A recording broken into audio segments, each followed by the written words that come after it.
You are listening to House of Football, brought to you by Sports Joe. Hello, I'm Eric Lalor. You are very welcome to episode 29 of House of Football. We are delighted to be joined in studio with my brother from another mother, Alan Cawley. Great to see you again, Al. Thanks, Eric. And to my left, making his debut on House of Football podcast today, it is the internet sensation. That is Chris O'Gara from the Gara Show. Chris, you're very welcome to the House of Football. Thank you so much for having me. We're delighted to have you on. I'm going to talk about what you do because Al is like, what's he do? And we're going to find out. We're going to find out now in a couple of minutes. But before we kick off the chat with Chris, I want to ask you, Al, you were over in Kenilworth Road. I was at the weekend. Home from home, Eric. Yeah, you said it felt like a League of Ireland ground. Well, that's exactly what it was. The capacity is only 10,000. When they called out the attendance, I felt I was sitting in Oriel Park or Daily Mount or somewhere.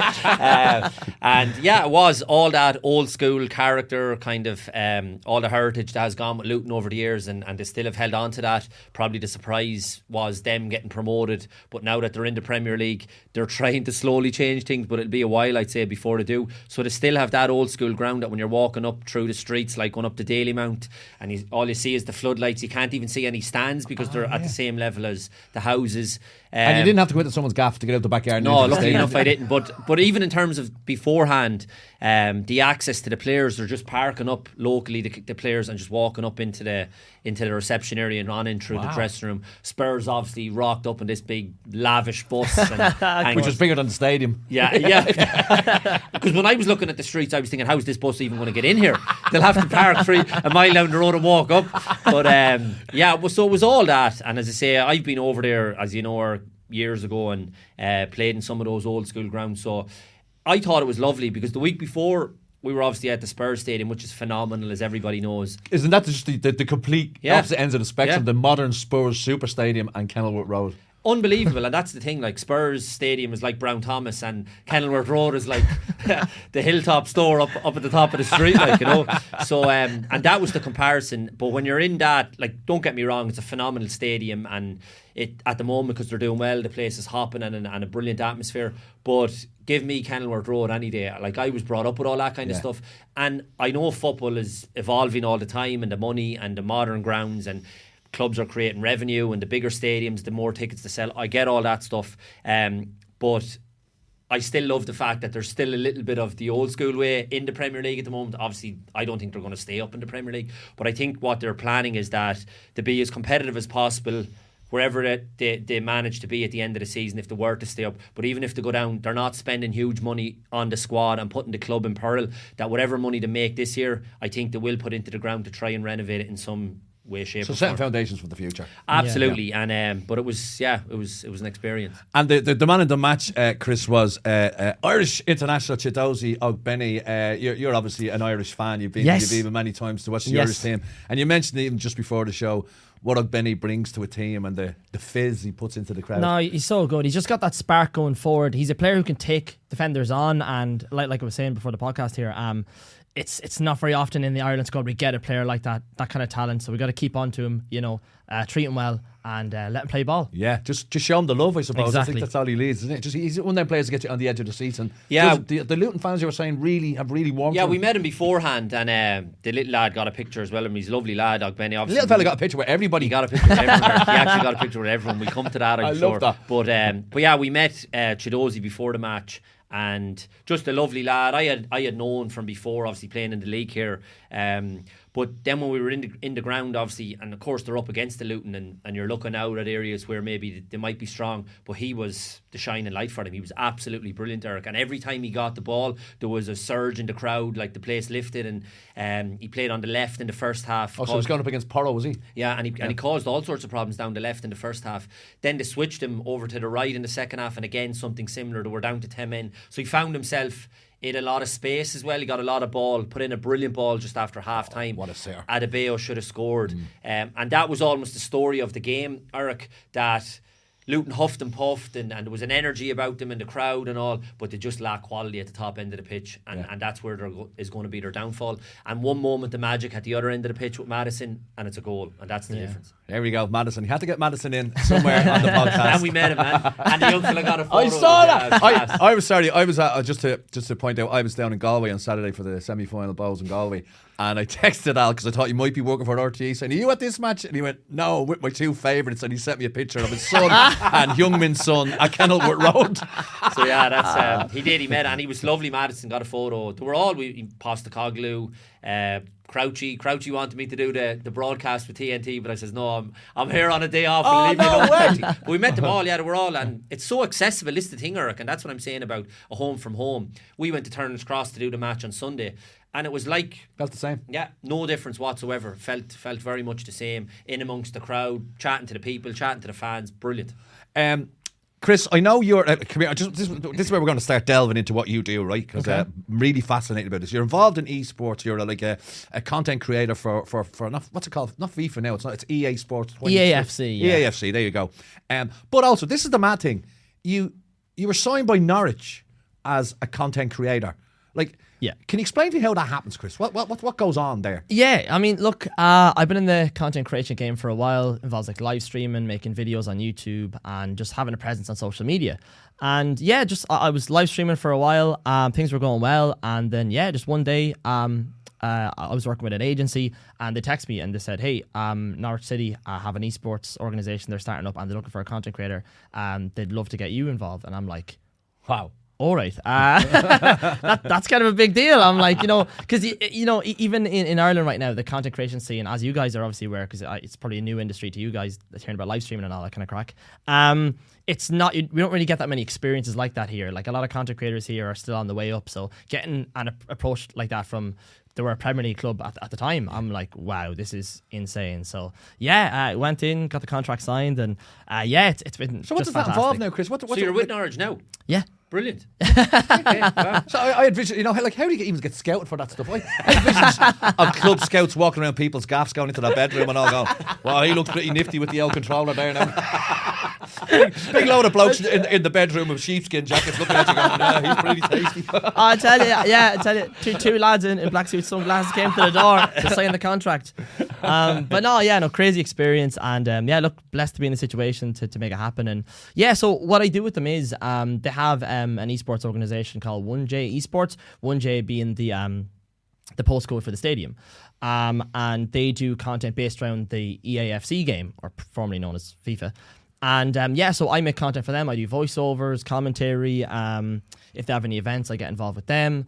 They do a charity match every year as well, which I'm involved with. So when you say events, they're Norwich City specific events? Mainly with the esports side of it. Okay, so if they're doing like events online regarding EAFC, so a lot of the stuff regarding the video game side, they throw to the esports side of it, if that makes sense. Right.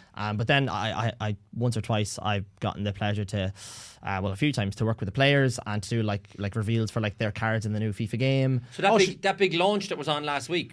Was that last week? It was. Well, no, the League of Ireland one was last week. Okay. The it would have been was there was a couple of weeks ago. Some of the guys did some recordings with the Norwich players, but it's. So you'd have to go up to Norwich to Cara Show. Yeah, I'm over there all the time. Yeah. Did you ever meet Dealey Smith? Not yet, actually. No, I haven't. Did she not say, "Chris, come on, let's be having it." No. I've had a couple of pleasures as well. Actually, last year, one of the biggest experiences I've got to do was so sick. I flew over to Florida with the team. They were doing a winter camp over there because the weather was still good. So Norwich were doing a winter camp in Florida? Yeah, it was great. How times have changed. I always be looking to do a winter camp in Bray.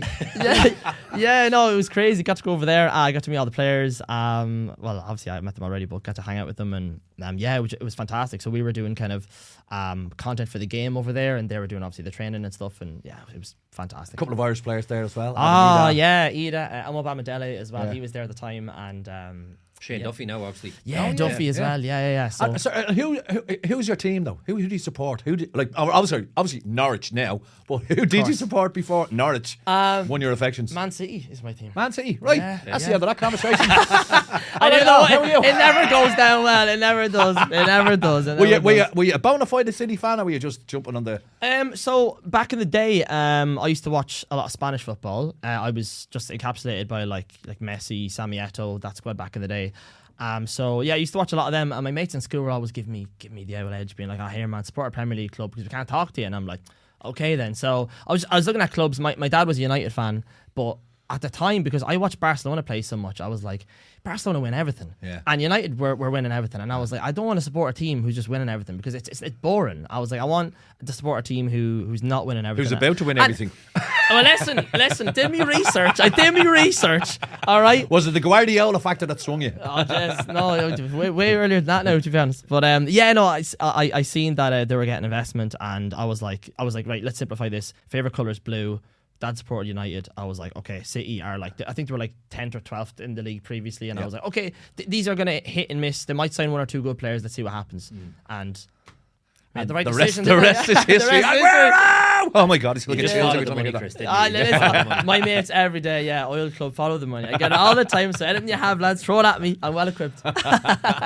Yeah, one of the lads who works here, Connor, is a Newcastle fan, but he's a genuine Newcastle fan. Okay. And now he's getting stick pain. Yes, this is Saudi, so garbage. No, I've been a Newcastle fan through all the misery. He was there from day one. Exactly. So he deserves it. He deserves it. Good man, Connor.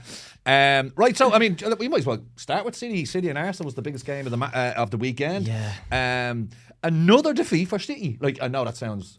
You sound very excited there. You sound very excited. Almost happy. I'm excited at the prospect that we might have a title race this year, Chris. That's all I'm excited about. It was their second league defeat in a row, their third domestic defeat in a row when you take in the Carabao Cup defeat to Newcastle. Is there a little bit of a crisis happening at City? Not sure if it's a crisis, but it's definitely a wobble, 100%, Eric. And to be fair to Guardiola, he kind of preempted this 2, 3, 4 weeks ago, and people were laughing at him when he was coming out with the stuff about saying I might have to put myself on the bench and a couple of young lads and all. So he was obviously aware that the injuries were stacking up. And it's like anything, if you're losing your two best players, no matter how good you are, like, it's hard to deal with. So no De Bruyne, and in these 3 games in particular, no Rodri. And the stats back it up. I think it's 15 out of 67 games they've lost when he started. And the games that he's missed, they've lost 5 and 15. So that is an unbelievable stat. And it's probably even more now because these 2 games have been added onto it as well. So look, people will always focus on De Bruyne and Haaland as being their main players, obviously because they score the goals and De Bruyne creates them. But Rodri makes the whole thing function and tick. And when he's not there, which is evident in those stats, obviously it's a massive blow for them. Calvin Phillips was brought in when he signed as potential replacement or whatever. He's not even getting a look in when Rodri's not playing. So it just goes to show you what Guardiola thinks of him. But yeah, it's definitely a wobble. It's probably, Gary Neville mentioned the weekend, a bit of a hangover from the treble, which I think is a factor as well. That's kind of was always going to happen. And if you look at the team that played Arsenal at the weekend compares to the team that maybe finished when they won the league and won the Champions League, there was no Rodri, there was no Stones, there was no De Bruyne, there was no Grealish. 4 or 5 fellas that were mainstays last year weren't obviously playing at the weekend as well and haven't played in the last couple of games, which I think is always going to be a factor no matter how good you are if you're missing your best players. So I did say Arsenal would put it up to them this year, Eric, and I think we're seeing that as well. And I think in the game at the weekend, which wasn't a brilliant game when you consider the quality on both sides that was on the pitch, it was scrappy affair, intense, and but the biggest thing, it was massive that Arsenal got over the line and got the win. No matter how they did it, just get the win, because I think the stats said the last 12 games they had lost in the Premier League to Man City. So psychologically alone, it was massive for Arteta, whilst the players were missing as well, that he got that victory, got one over them, going into the international break on a high as well. They can come back now, huge confidence, probably rest Saka for 2 or 3 weeks, which if he's not involved with England, it's a good opportunity to rest him as well. Yeah, and it bodes well for Arsenal going forward. Chris, as a Man City fan, would you be worried, or is it just a blip? Yeah, I mean, look, as we just said there, it's the injuries definitely taking their place here. Rodri being absolutely the engine of the team for the last year. Obviously, he had his standout moments as well, but yeah, he's so consistent in our success, and with De Bruyne as well moving forward. Apart from, you'd say De Bruyne gets assists and he helps Haaland out as well. He helps the play move forward, and it's so important for the City squad. One thing we couldn't do against Arsenal was we just didn't have that attacking presence. We were lobbing balls into the box, a couple of small chances, nothing major. There was no cut and thrust about them, I felt. No. It was very laboured and slow. It was. And bear in mind, Arsenal did a fantastic job defending. They had a lot of men behind the ball. They knew what they needed to do. City always play the possession style, so they're going to try hold the ball and pick their moments, but they couldn't find enough moments, and Arsenal ended up capitalising. Bit of a jammy goal, I'm not going to lie. I was watching that game live with my community, and I was just heartbroken. I was like, you know what, take the draw if I need to, and then Yeah, and I think he would have taken the draw at that stage, Guardiola, and got out and says that's fine. But as I said, no matter how the goal came for Arsenal, it was just so important that they got the victory, and it was obviously fortunate with the deflection, but it was massive for them to get that victory. I would never doubt Manchester City, being a Manchester United fan. I've learned that lesson a long time ago. But when you look at City's next 6 Premier League games, they've got Brighton, Man United, which is a pretty handy one for them, Chelsea, Liverpool and Spurs in their next 6 Premier League games, and in between all that you've got Champions League games as well. Yeah. Is there anything to be worried about there, Chris, potentially? Yes, there is a lot of clubs there inside the top group, so it's going to be tough. I love the way you said United are in the top group there. Well, okay, I said a lot of clubs, a lot. All right, not all, not all. Your dad will be proud of you for saying that. But yeah, no, it's going to be difficult. I don't know what Guardiola needs to do, but well, you will get Rodri back anyway. Yeah. We will. It's just I hope that we get that more attacking style of play back. We have more chances created and not rely solely on just holding possession and kind of slowing down the play. And Arsenal did a great job defending, but other clubs are going to catch on to that. They're going to start throwing men behind the ball again, and we don't want to run to that situation again. I mean, even Guardiola seemed a little bit spiky in his post-match. He was. Yeah. What did he say? Maybe we need to go a little bit behind in the league for our contenders after what happened in the past. I'm in bad mood, Pep. No pep in your step. But We'll just stop. But anyway, I shouldn't be laughing at Manchester City when I follow Manchester United. Let's go straight to Manchester United. My God. Listen, as I said, I was down in Galway. I wasn't even remotely interested in the Premier League that day because it was all about supporting Bows in the FAI Cup semi-final, which we won 1-0, playing the Aviva Stadium, November 12th. Can't wait. Against Pats, big crowd. Let's go. Anyway, I can't. I was engrossed in that game, and then I was aware that United were losing 1-0 to Brentford. I was like, oh, for God's sake, typical. Anyway, back to the match, engrossing it, and then I was driving back to Dublin straight after the match because I had a gig in Dublin that night. And I looked at my phone, and my son had texted me saying McTominay injury time, and I went, oh, brilliant, at least we got a point. And then it was about an hour into the drive back home, I was listening to, I think it was Des Cal, and he went, so do you think those two injury time goals for United were papering over the cracks? And I went, 2? Yeah. What? We won! We won! And I was like, what a day! Bowes into the cup final, and United doing a Fergie time. A lot of people are making a big deal out of the fact that, God rest her soul, Cathy Ferguson passed away, Sir Alex Ferguson's hugely supportive wife, and people were saying it was almost poignant that McTominay scored 2 goals in Fergie time at Old Trafford. Someone said to me, at least the clock is fixed in Old Trafford again. But it's just in terms of, well, 2 things really. From Ten Hag's point of view, the pressure was mounting, Eric, and obviously they were going through such a bad run, and as you says, you looked at the phone and it's 1-0 to Brentford and it's almost here we go again.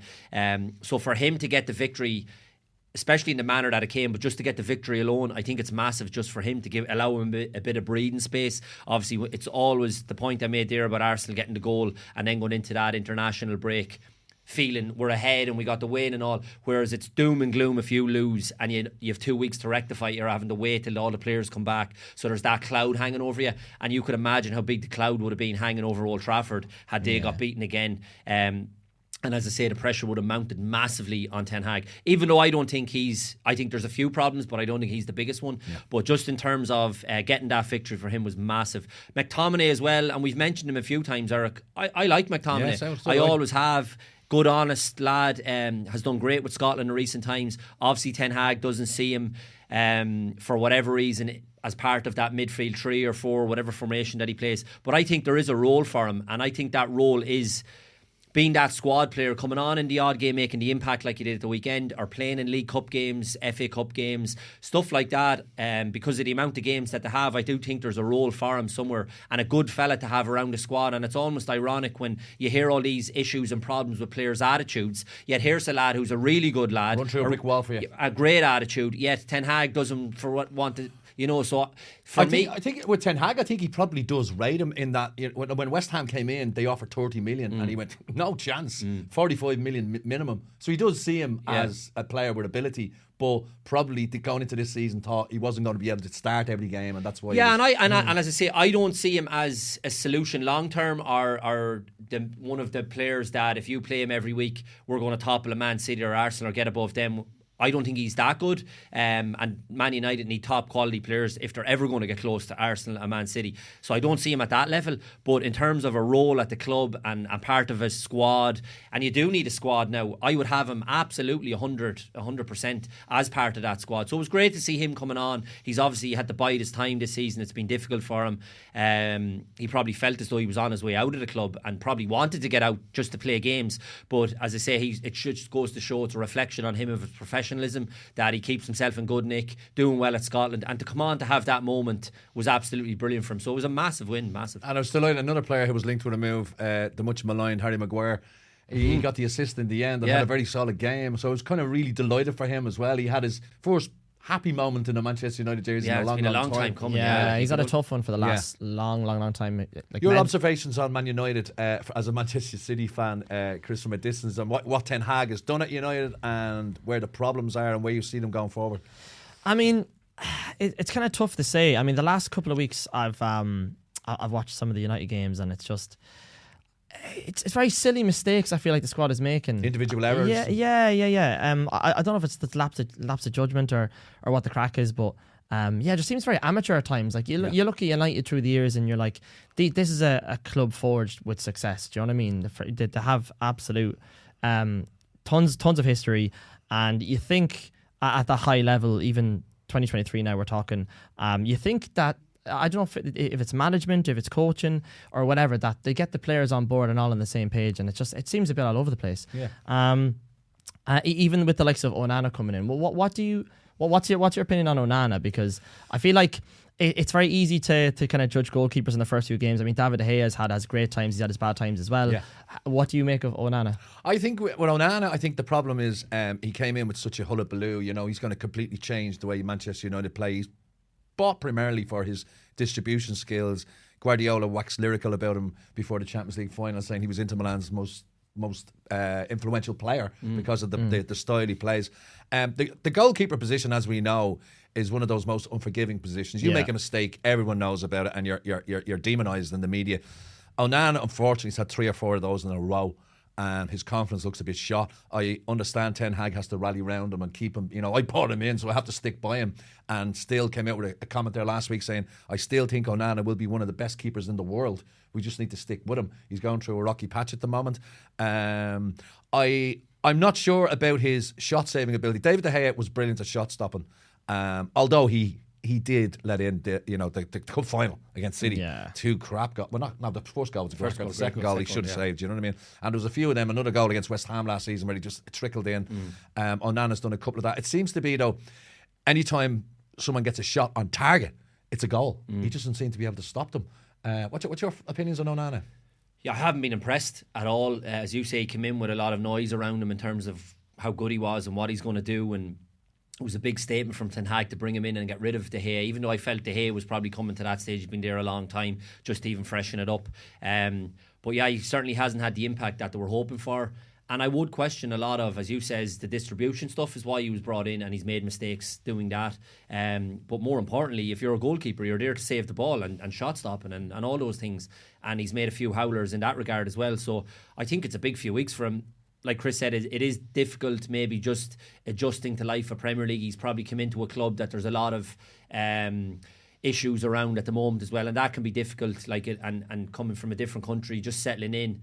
But I think he needs to up his game, or it needs to boil down to that as well. It seems to me as well that I don't know whether it's a thing where he's almost trying too hard. He's like, I really have to. Like, I think there was talk there that he said to Ten Hag, listen, I might give the African Cup of Nations a miss so that I can stay behind and work hard, which is almost an act of desperation, if you will. Like, to, you know. Well, the one thing with a goalkeeper as well, and I look with all the good goalkeepers, you have to be a calming influence as well, so that your back four in front of you, that you feel assured that even if they get by us, we've a brilliant goalkeeper, we've a calming influence there, he'll come out and claim the ball, relieve pressure, all those kind of things.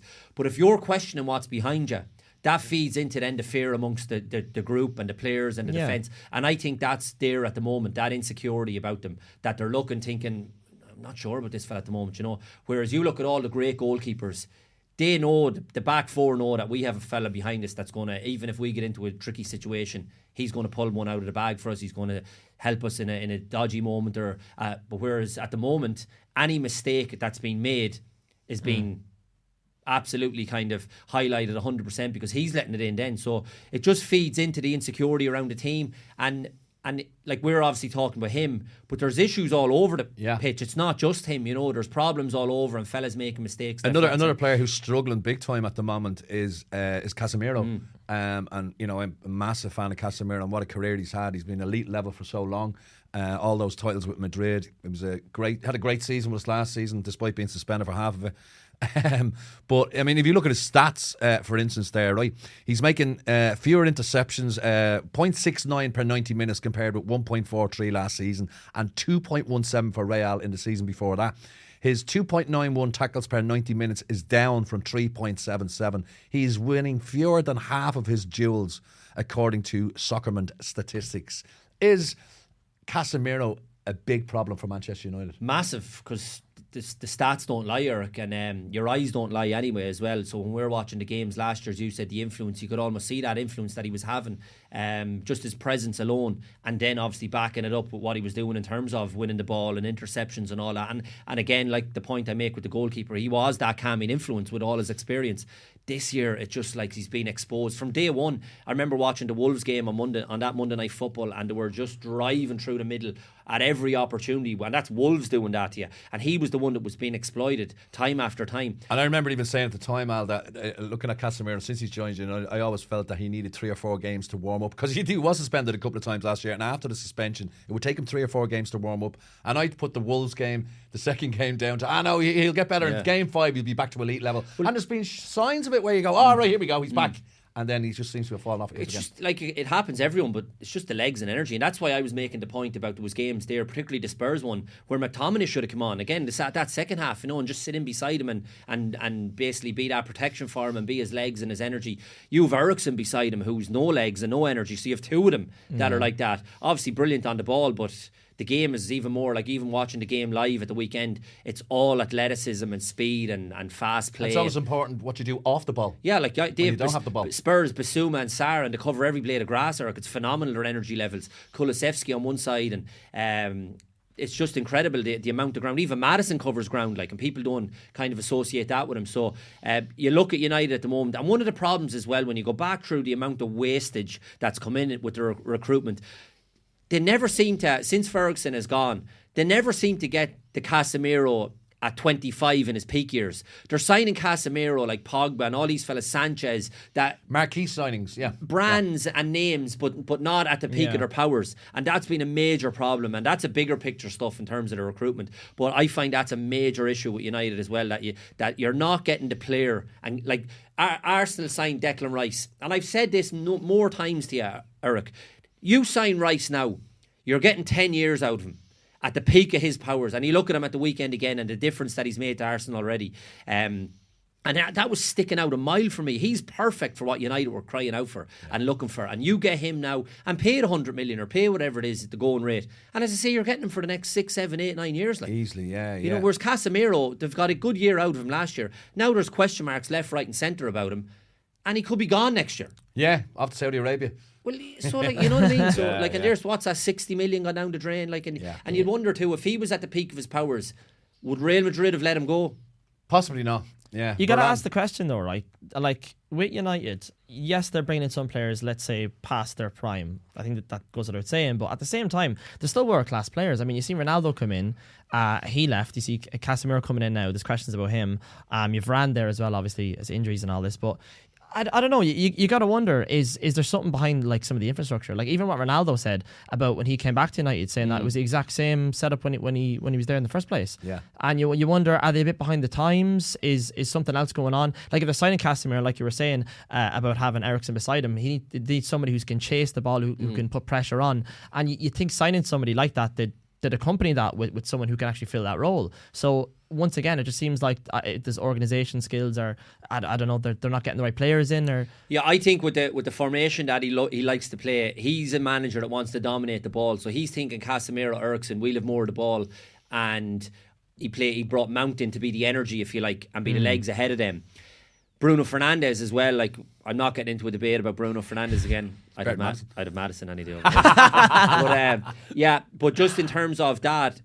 But what I think he's missing, Ten Hag, is that's okay saying we want to dominate the ball and keep the ball, but it's out of possession is the worry and the danger for them, and they're being so exploited, Eriksen and Casemiro. And I love Eriksen, he's been a brilliant player, we all know that, and on the ball again, brilliant. Out of possession, when Wolves are tearing you asunder, that's when you know you have problems. That when you're coming up against Arsenal and City and all these teams, you're saying, like, even Liverpool. Look at the energy in Liverpool have now in the midfield with that Szoboszlai, and so it's all pace and strength and power and running, and Salah and Luis Diaz and all these fellas. So I've a little bit of sympathy for Ten Hag as well with the injury situation. Like, you know, no fullbacks apart from Dalot, and the 2 left backs. And he brought Reguilon in because Shaw's out long term. Reguilon comes in, gets injured, and Amrabat was this signing that they made to bring in to sit alongside Casemiro to provide the legs. And he's been asked to play out of position. He's been asked to play at left full, but he keeps drifting into the midfield. His natural instinct was to go into midfield. And there are signs for me, and positive signs for me, that he will provide the legs in that midfield that might hide a little bit of the depreciation of Casemiro's skill levels. Like, you know what I mean? I think Amrabat, once he gets into his favourite position, there will be an improvement. Or at least that's what I'm hoping. We could spend all day talking about Manchester United, but there was other Premier League matches on over the weekend, and we're going to rush through some of the scores. I watched a lot of the football over the weekend. Brighton 2, Liverpool 2. I watched that game, Al and Chris, and You mentioned Liverpool, they're full of energy. I thought they were lacking in energy on Sunday. I don't know what it was. I just thought they were a little bit flat. But come here, it's still a good result to go away to Brighton and get a 2-2 draw. Yeah. Your thoughts on that one? Yeah, I didn't see it live. We were down in Cork working at the game, but I watched the highlights. And the disappointment for Liverpool, I think, is when they got their noses in front at 2-1, they shouldn't be letting that slip. And I felt the goal that conceded, that Lewis Dunk equaliser, was really avoidable and really sloppy, and that's the concern I do have with Liverpool. No one taking charge of that situation at the near post. Robertson kind of half stuck out a leg, McAllister behind him, and before you know it, Dunk's in behind him, and that should be a Matip or a Van Dijk taking charge there at that near post. I think Joe Gomez had a torrid time when he came on as well when Trent went off. So defensively has always been my issue with Liverpool, because I do think Van Dijk is definitely a yard off where he was. Now, where he was here. He's kind of there, but there brings you back to he's been brought into the human level. Down there, you know. Whereas before that, he was like almost like a machine, you know. But again, the point about Liverpool are they're going to score so many goals, and that's going to win them so many matches, because they're electric going forward. They really are. And this Szoboszlai lad, who I've always thought was a great player from seeing him years ago, he's had such an impact, and he has that running power in midfield, the ground he covers. I know McAllister made the mistake at the weekend, but he's a great player as well. And Salah's electric, 2 goals at the weekend. Luis Diaz, Núñez, I know he misses his chances, but he's just a presence, handful, annoying type of centre forward. So and the Brighton keeper did. And Brighton are very good. He did an Onana. I know, and there you go. And that's the problem, Eric, with a lot of them. With they won't change that. The risk and reward. That is the risk, and they won't. And you're going to lose goals like that from time to time, but will not change, because. And this is a point with Onana, which, as you said a moment ago about him, and the goalkeeper it was the foreign lad played at the weekend. It wasn't Jason Steele, who was brilliant today. They played against Man United, but Jason Steele, I pointed out about the stats, about 54 passes at United, and he was impeccable, absolutely brilliant, the goalkeeper. But people don't notice that, or they're not really looking at the goalkeeper making passes. So every keeper could do 20, 30, 40 passes. Nobody notices. One bad pass, bang, it's a goal. And it's magnified so much. And for all we know, if we're not watching every match, Onana could be making 25 great passes. But that one bad one, and he's caught out, and that is the problem, obviously. But they won't change doing that in terms of the way they play. Brighton, they're all doing it. Even watching Spurs doing it live at the weekend, it's incredible. And they're so good at it. The ball comes in, honestly, or the way the game has changed from my time even. The 2 centre halves split like that. The 2 fullbacks are coming into the centre. Maddison can drop as deep as he wants. Basuma drops. They'll receive the ball anywhere. Even if they're being pressurised, they'll still play the pass. It's like going to Chris, so he bounces it back to you. It's unbelievable the way they play and get themselves out. And it's phenomenal. Like, I would love to play in the way the game is played now. Oh, it's hard scare them stuff. It really is. I'm not sure I'd be up for it, to be honest. I'd just hooping. None of that messing around at the back. Chris, as a City fan, and you know they've been utterly dominant over the last few years, particularly in the Premier League, and Arsenal the the big rivals this season. Would you see Liverpool in that bracket as well? 100%. Yeah, no, I feel like they're slowly coming into their own. I think Szoboszlai was a part of that missing puzzle piece going forward that they were missing in that midfield, that power. Defensively though, like you were saying, it's just a bit lacking. But I think they've time to get themselves together here before Christmas, and the one thing that City are good at doing is obviously being consistent throughout the majority of the year. We've had a couple of years we started off slow. It looks like it's going to be one of those years again. But those are the years that teams like Arsenal and Liverpool capitalise on, and they get their points when they can. And then come January, February, that's when it becomes interesting. So I definitely see Liverpool in the mix. It should also be remembered that Arsenal have Champions League as well. It's not just City. Yeah. So I mean, and that's a problem for them. Yeah. That juggling can be hard.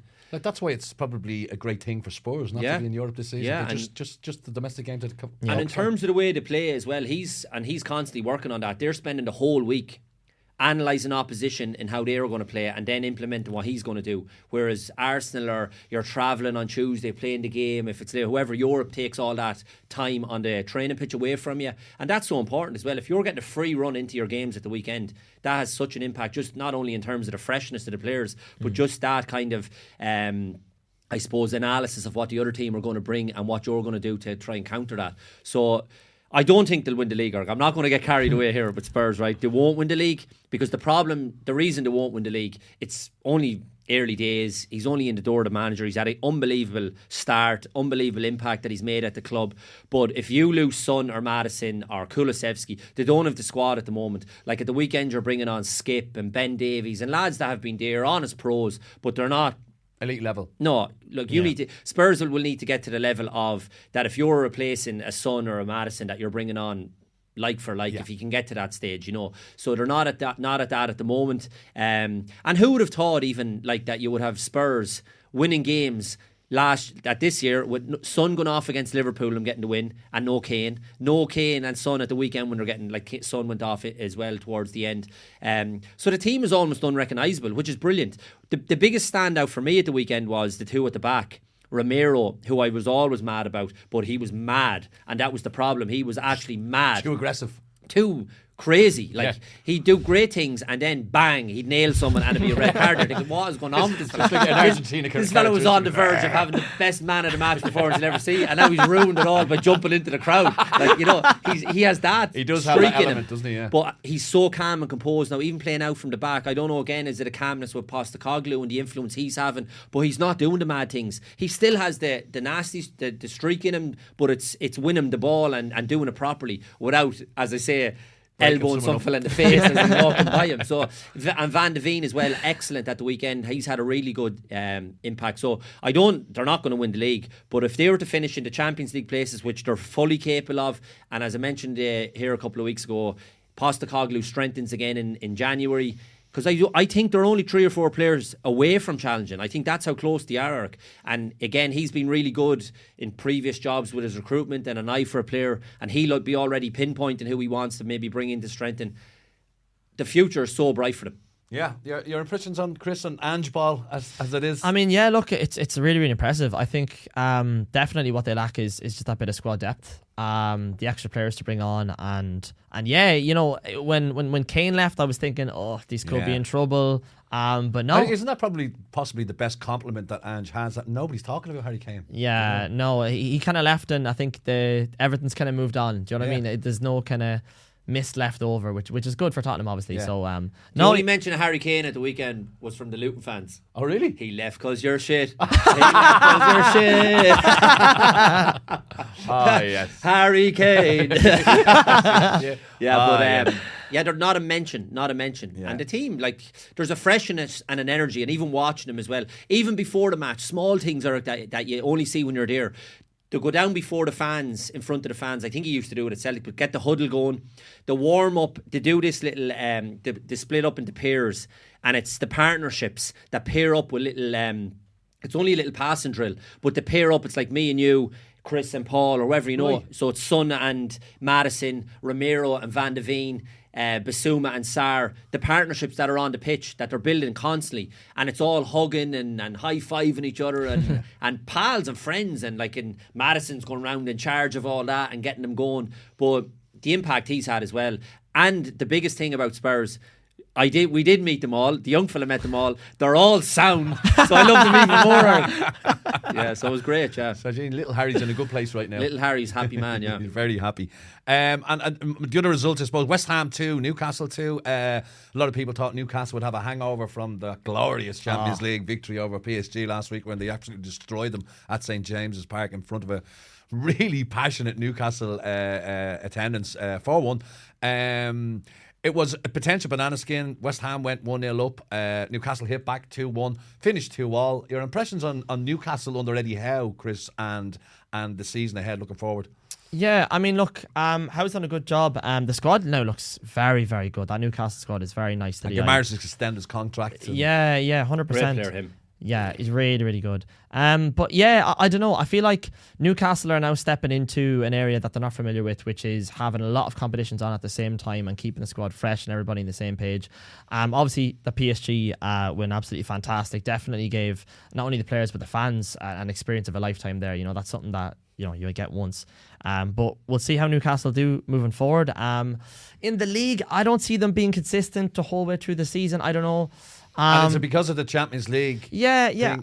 And I think as well, like they've done well so far, but I'm looking forward to seeing how they do, if they do through group stages into like let's say if they get to quarterfinals, something like that. See how they get, because we all know when you're playing that Champions League football at the high end, it's very dangerous stuff. Yeah, it's emotionally draining and physically draining and all of that. You're right about the hangover. There was a hangover because their game is based on that running power and their energy, and they ran all over PSG last week. They were brilliant. Yeah. Literally ran all over them, and PSG couldn't deal with it. But then, as you say, what that takes out of you, and to try and go again away from home, Upton Park, very West Ham. difficult. And they're a good team. West Ham, very good as well.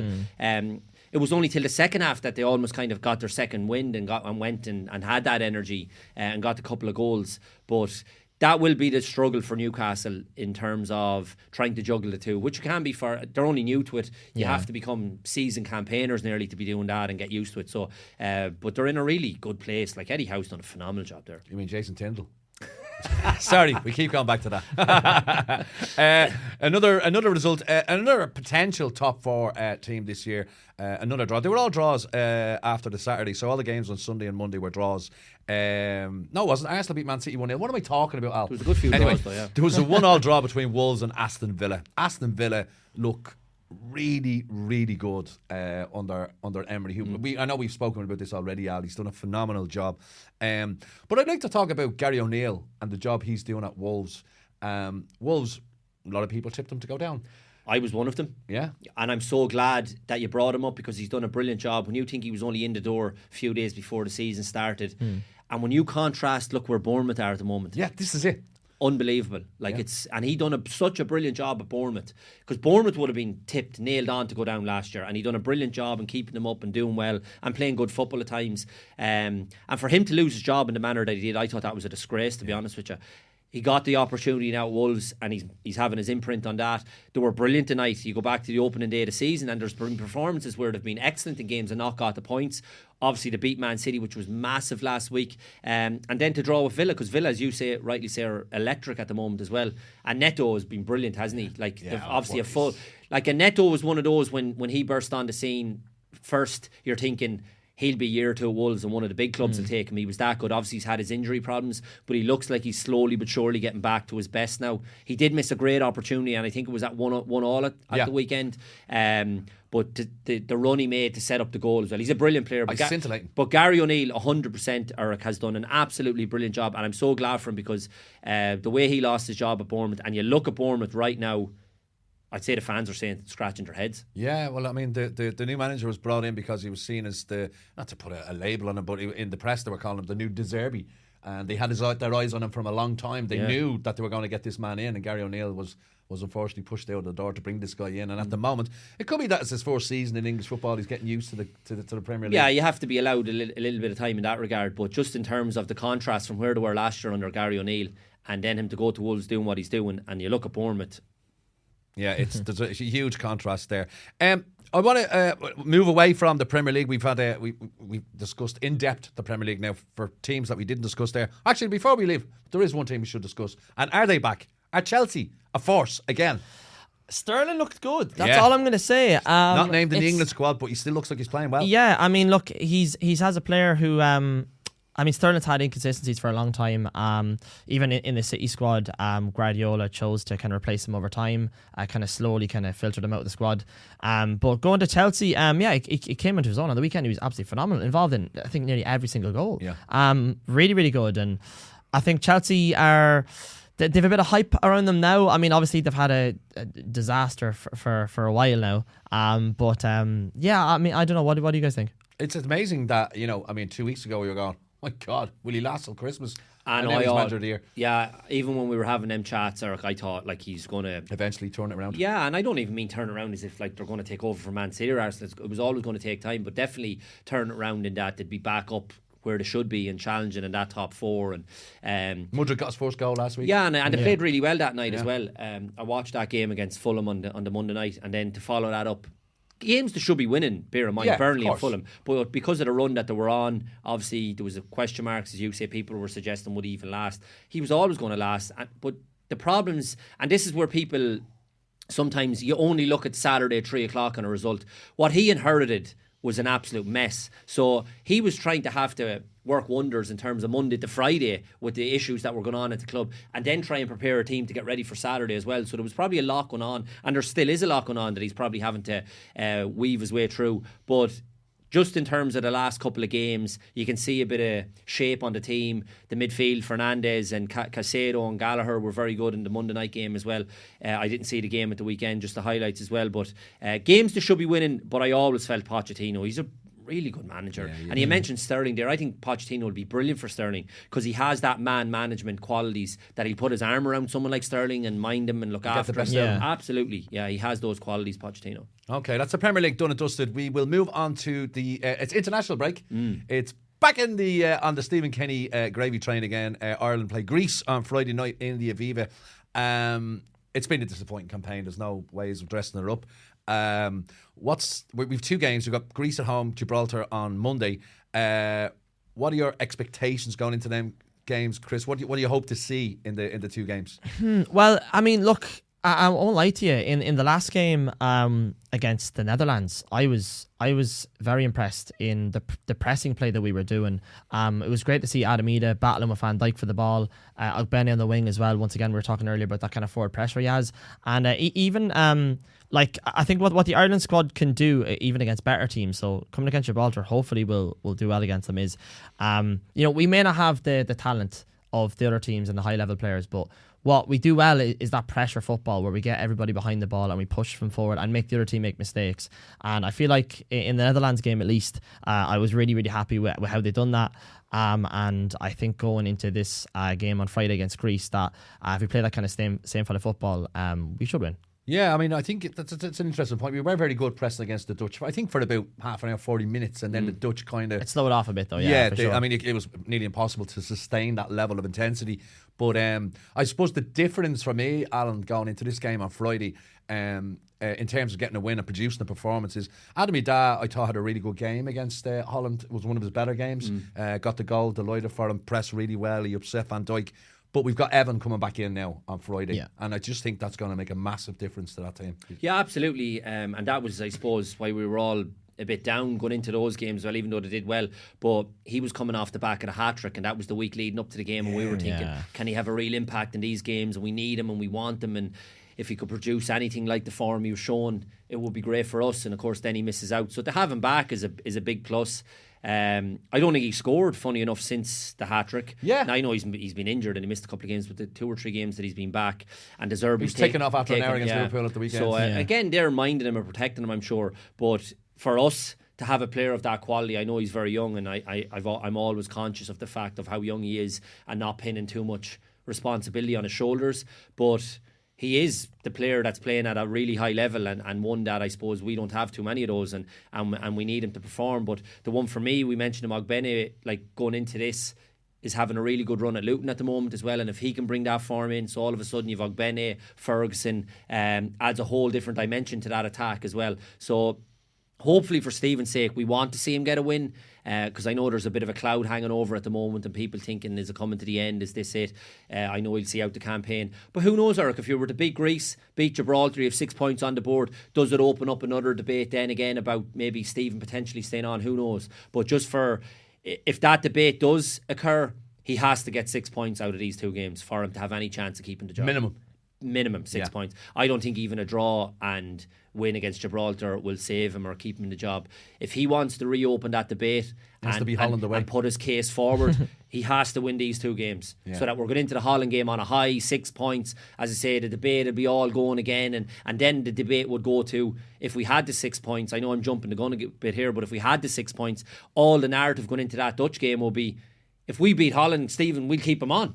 So who knows? Like, once there's a decision not made, and I don't think it's made yet, as the FAI are still saying he'll wait till the end, if he was to win all the games, who's to say he won't keep his job then?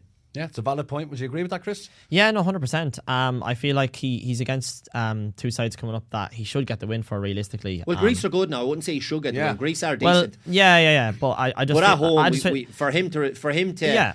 Yeah, especially and with Ferguson coming back as well. It's what I'm saying. I feel like we maybe not the win, but a result at least. You know what I mean? Something against Greece. Even a draw would be all right. But it's definitely like you were saying, there's a cloud over his head right now. So he needs all the positivity in these next 2 games going forward, and then we'll see what happens with him. Would you keep him? Would you like to keep him on?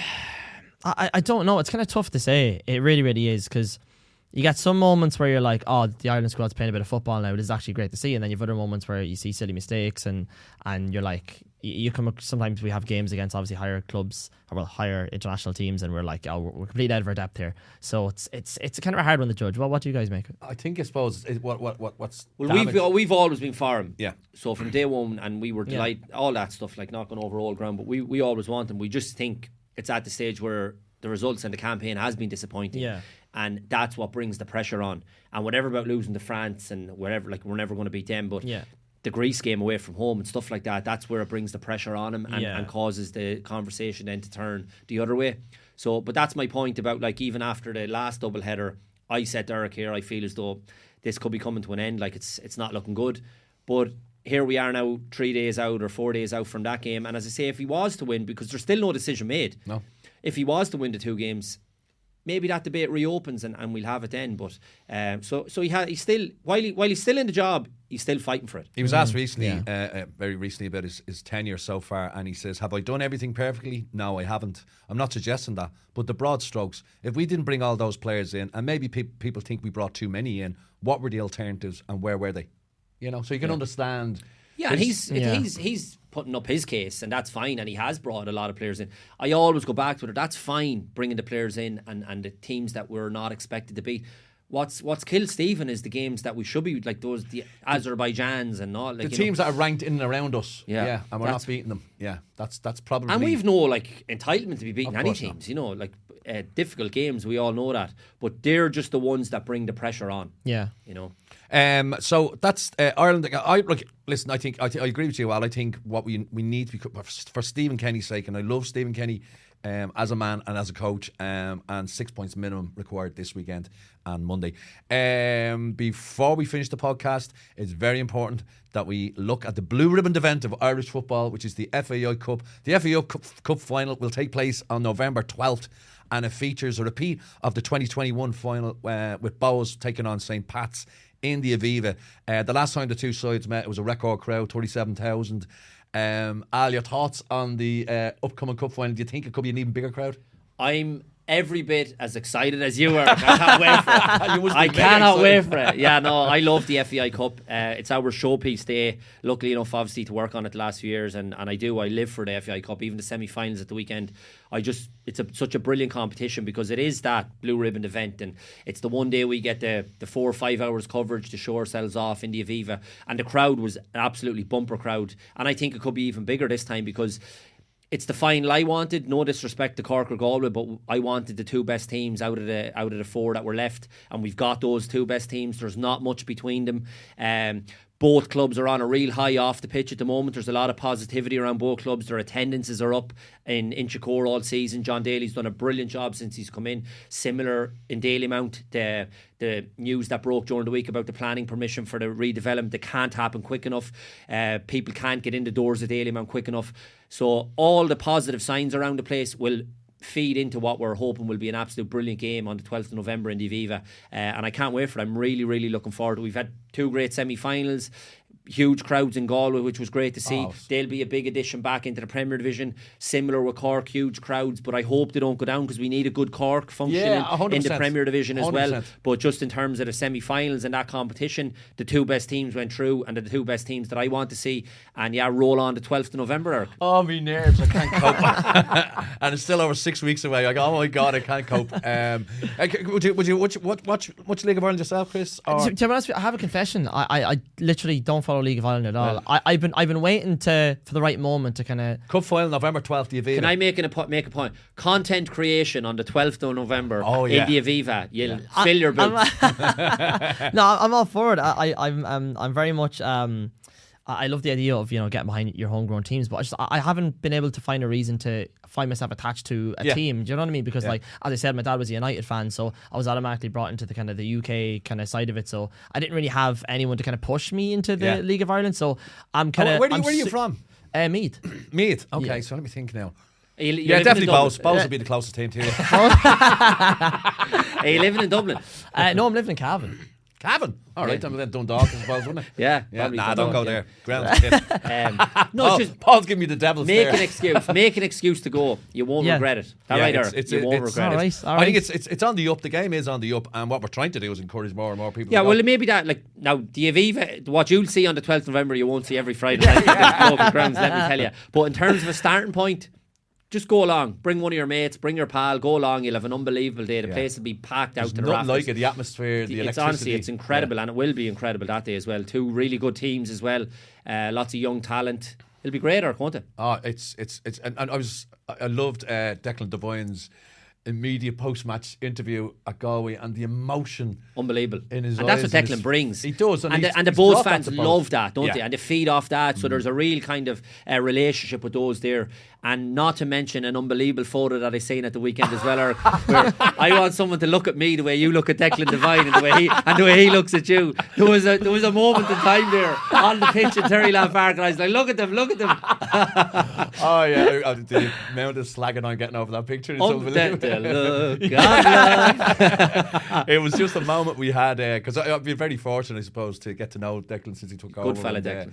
He's brought me down and showed me the training and all that, and he's just a great fella. I love his passion, I love his energy, and I think he has brought a new energy to the club, and he realised very, very early in the day, Al, the importance of bridging that gap between the fans and the players, and now they're in total unison. It's back to the heady days of Keith Long's tenure in terms of the support with the crowd and all that.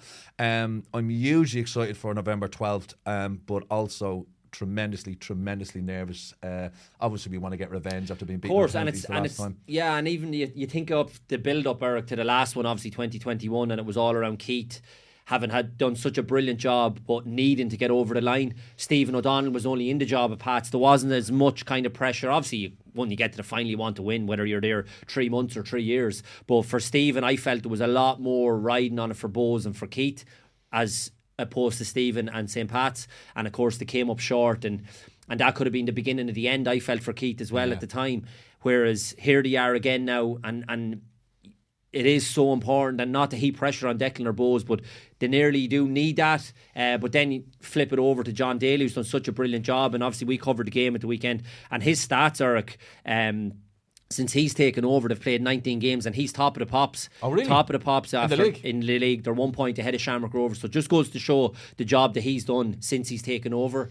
I think a good reflection on John Daly as a manager, Al, is that a lot of the narrative has been that Pats aren't playing that well, haven't been playing that well for the last 6 weeks, 8 weeks. Yeah, but they're still getting results. Yeah, even going into the game at the weekend, they had their last 5 games had won 3 and lost 2.